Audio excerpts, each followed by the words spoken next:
Hi guys, welcome to another video from DIY Daily. Today we're going to show you how to do the service light reset on this 2014 Transit. Just before we get into the video, if you wouldn't mind clicking the subscribe button to make sure you don't miss out on any future content. Right, to start with, we'll start it up and just show you what we've got. So we've got oil change required on the dash there. And all you need to do, turn the ignition off, turn the ignition on, stage 2 just so the lights are on there, and simply press and hold the accelerator and the brake. And you'll need to do this for at least 20 seconds.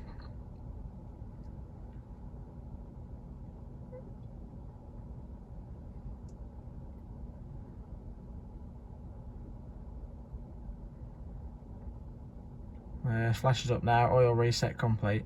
So you can release both pedals and turn the ignition off. We'll just start it back up.